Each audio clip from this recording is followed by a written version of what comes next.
Thank you, Senator Storer. Senator Faruqi.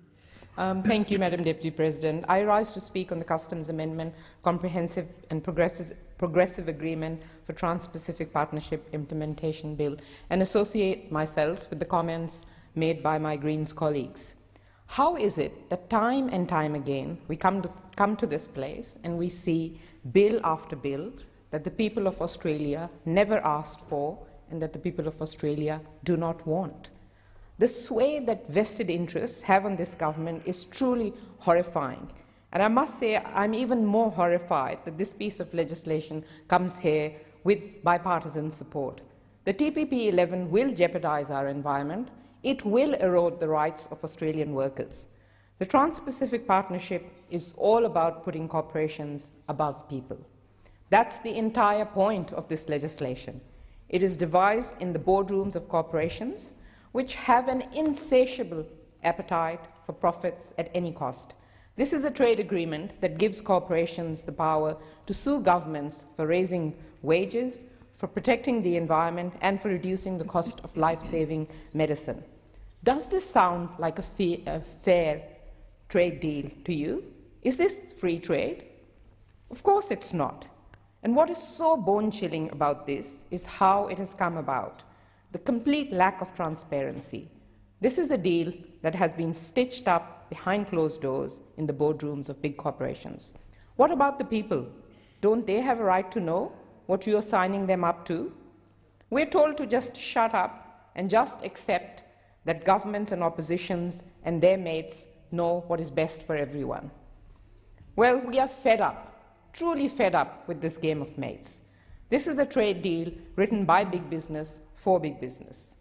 Unions in particular have come out strongly against this deal, and good on them.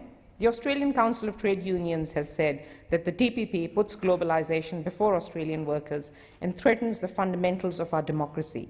By destroying thousands of Australian jobs and driving down wages, we believe the TPP will lead to higher levels of inequality.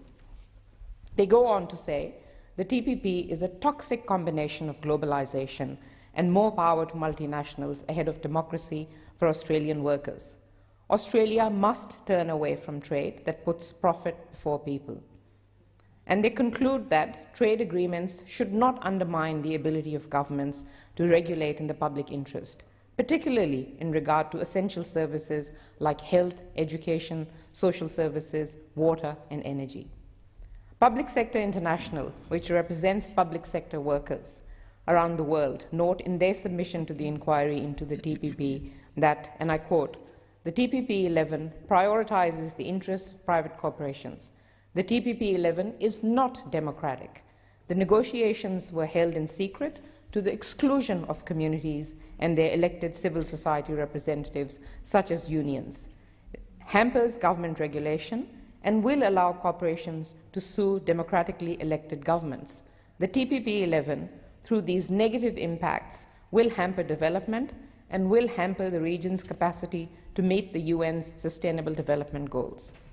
Despite repeated claims that the TPP-11 does not affect public services, it is clear that the intent of the TPP-11 is to expand market access and liberalize trade in services, the key policy ingredients required to advance privatization.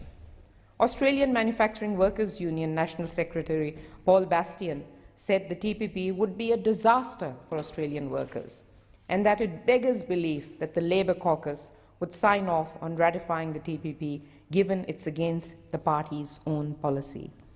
I am particularly concerned about the Investor-State Dispute Settlement, or ISDS.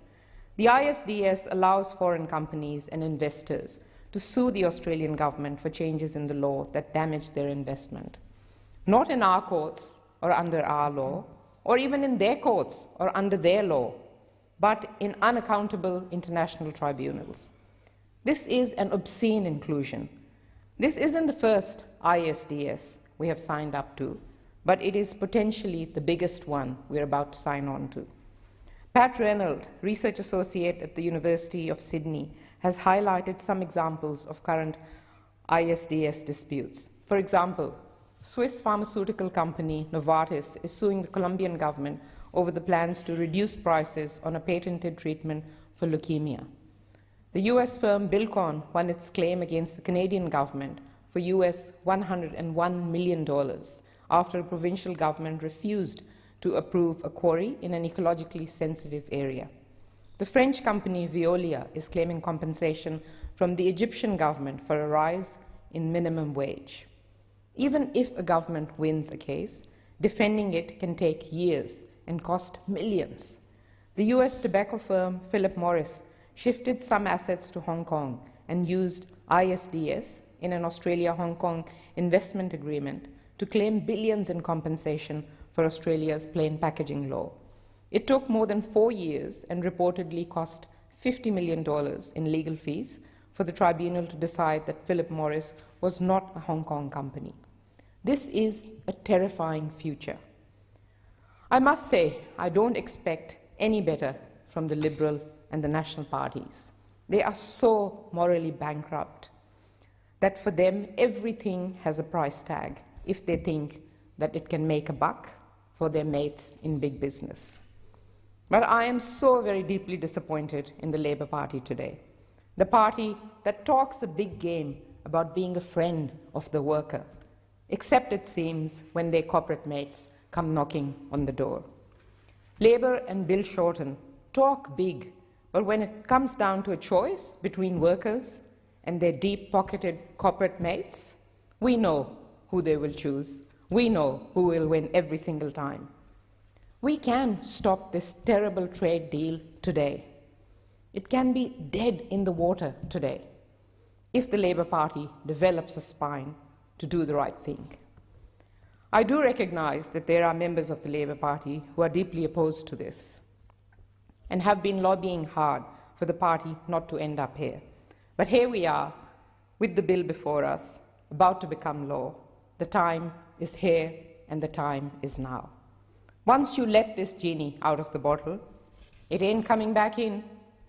Bill Shorten's idea that you can sign off... Senator Faruqi, may I remind you that when you speak about people in the other place, you use their correct title.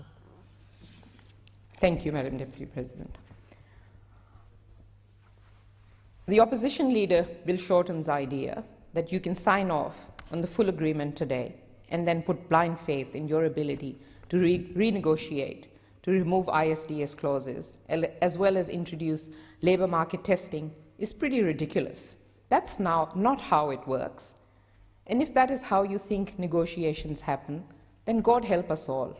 If you want to change the TPP, now is the time to do it.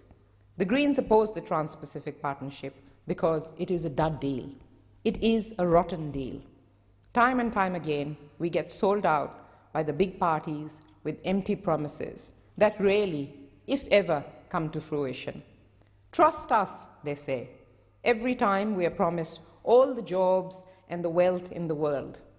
And inevitably, the big end of town gets the benefits and the people bear the costs.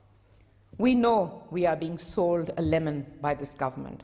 Anis Chaudhry, former director, UN Economic and Social Commission for Asia and the Pacific, notes that most TPP partner countries already have trade agreements with one another. Thus, additional trade from the Trans-Pacific Partnership Agreement will be modest. Even the World Bank admits that the Trans-Pacific Partnership would boost Australia's economy by just 0.7% by the year 2030, and at a real cost. The Tufts University report shows that Australia is likely to lose some 39,000 jobs in the energy products, primary commodities, manufacturing, and health and services industries. We could stop this today. We could say no ISDS. We could say no to putting the rights of corporations above people.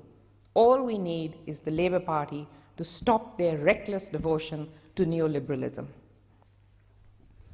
You are very likely the next government in this place, but if you pass this legislation today, you will prove to millions of Australians who don't want the TPP forced down their throats that you are not listening, that you don't care, and that you will always put your big business mates first. The Trans-Pacific Partnership is a fraud. It is all about benefiting big multinational corporations and the wealthy 1%. Thousands of jobs will be destroyed only to benefit the big end of town. Yet we are told that we must support it for the greater good. What a sick joke. It is a sellout of Australian workers. It is a sellout of our precious environment, and it is a sellout of our public services. I stand with trade unions. I stand with the community. I stand with activists against this toxic deal. The real question is, why isn't the Labour Party? I'm deeply appalled that the Labour Party is joining with the Liberals when they know what this bill will do.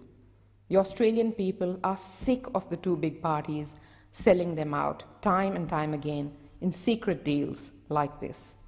Once the Liberals and Labour have signed and sealed this deal, it will be incredibly difficult to get out of. We know that big business will want more and more and more. If you can't stand up to them today, how will you do it tomorrow? Let's act to save our universal health care, our environment, our climate, and our workers' rights. Let's stop this today. Thank you, Senator Faruqi.